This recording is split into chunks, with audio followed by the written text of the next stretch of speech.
क्या कहता है भाई? क्वेश्चन नंबर 7 कहता है the most important objective of the assessment of learners is, शिक्षार्थियों के आकलन का सबसे महत्वपूर्ण उद्देश्य है कि आप बच्चे को जांच रहे हैं, उसके पीछे ऑब्जेक्टिव क्या है, उसके पीछे उद्देश्य क्या है। बेसिकली हम क्यों बात कर रहे हैं अभी कि हम पढ़ क्यों रहे हैं, ये क्वेश्चंस क्यों कर रहे हैं। हमारा उद्देश्य है कि भाई सीटेट का एग्जाम है, आपको कितना आता है, अगर आप एक टेस्ट की तरह लगाते हैं तो वो पता लग जाएगा। ये ऑब्जेक्टिव हुआ इस क्लास का, ठीक, कि आपकी अंडरस्टैंडिंग बेटर होगी। तो उद्देश्य क्या होगा बच्चे के आकलन का, सबसे जरूरी उद्देश्य पूछा है। उद्देश्य कई हो सकते हैं। क्या आज के मॉक टेस्ट में सिर्फ अच्छे नंबर लाना उद्देश्य है? नहीं, अगर आ रहे हैं तो बहुत अच्छी बात है, लेकिन आपके कॉन्सेप्ट क्लियर हो गए, ये मुख्य उद्देश्य है आज के इस मॉक टेस्ट का। तो यहां पे आपको बच्चे को देखना है, बच्चे की भले की बात कहां हो रही है, वही ऑप्शन बेस्ट है। To reflect on the effectiveness of the pedagogy and modify it to enhance learning, यानी अध्यापन की प्रभावशीलता पर विचार करना। पेडागोजी मतलब टीचिंग मेथड्स कितने अच्छे रहे हैं, उस पे आप विचार कर पाएंगे, इसलिए आप आकलन कर रहे हैं, असेस कर रहे हैं, टेस्ट कर रहे हैं बच्चे को, और मेथड्स में मॉडिफिकेशन की कहां जरूरत है, चेंज की कहां जरूरत है, वो आपको पता लग जाएगा। तो यही फर्स्ट ऑप्शन हमें अच्छा लग रहा है, फिर भी बाकी ऑप्शन पढ़ेंगे। To complete one of the task assign to teacher, सिर्फ काम को पूरा करना ये कोई बहुत अच्छा तरीका नहीं है आकलन का, या कोई उद्देश्य नहीं है। कंप्लीट कर देना registers. To create same ability grouping in class, एक ही एबिलिटी के बच्चों को ग्रुप में डाल देना। मिक्स्ड एबिलिटी ग्रुपिंग होनी चाहिए, ना कि सेम। तो first option is the right answer, बाकी तीनों गलत हैं। आगे बढ़ेंगे क्वेश्चन नंबर 8 पर। फटाफट से बताइएगा क्वेश्चन नंबर 8 क्या पूछना चाहता है आपसे। Teachers in a primary classroom should learn personal voice the talk to ourselves that guides our thinking and behaviour. एक प्राथमिक कक्षा कक्ष में शिक्षिकाओं को व्यक्तिगत वाक, खुद से बातचीत जो हमारी सोच और व्यवहार का मार्गदर्शन करती है, उसको क्या करना चाहिए।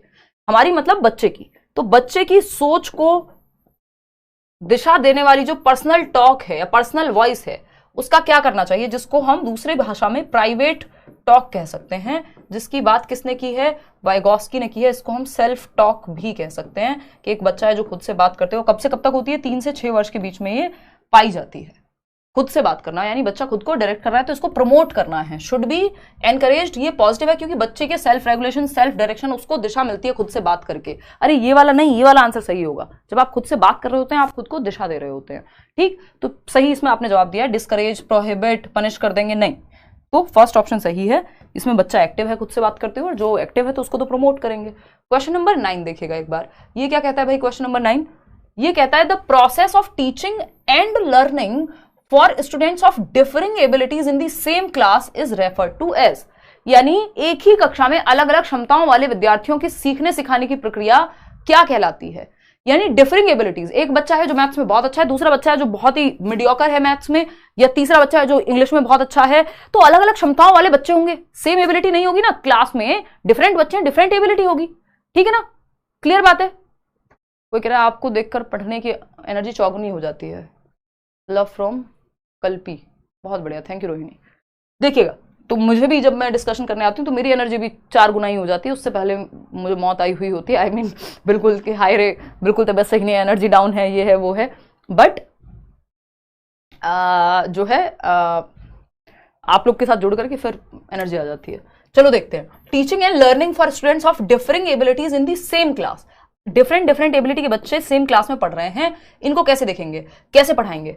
डिफरेंशिएटेड इंस्ट्रक्शन कहेंगे, स्टैंडर्डाइज्ड, स्टिमुलेशन, कंडीशनिंग, ये सब नेगेटिव वर्ड्स हैं कि उद्दीपन है, कोई ऐसा थोड़ी कोई लालच दे करके हम बात कर रहे हैं। मानकीकृत निर्देशन, मानकीकृत तो सबके लिए सेम फॉर ऑल हो जाएगा, जबकि हमें निर्देशन मानकीकृत नहीं, डिफरेंशिएटेड चाहिए, फ्लेक्सिबल चाहिए, ये तो रिजिड होता है। डिफरेंशिएटेड इंस्ट्रक्शन, डिफरेंट एबिलिटी के बच्चों को डिफरेंट तरीके से, डिफरेंट मेथड्स का यूज करके विभेदी निर्देशन दे रहे हैं। ये एक चाइल्ड सेंटर्ड क्लासरूम का उदाहरण है कि ये स्ट्रेटजी बेहतर रहेगी। डिफरेंट नीड्स को और लेवल्स के बच्चे एक क्लास में पढ़ रहे हैं और हम उनको सिखा पा रहे हैं। क्वेश्चन नंबर 10 देखिएगा। क्वेश्चन नंबर 10 क्या कहता है भाई? In a primary classroom the teachers should dash private speech और self talk that guides thinking and action.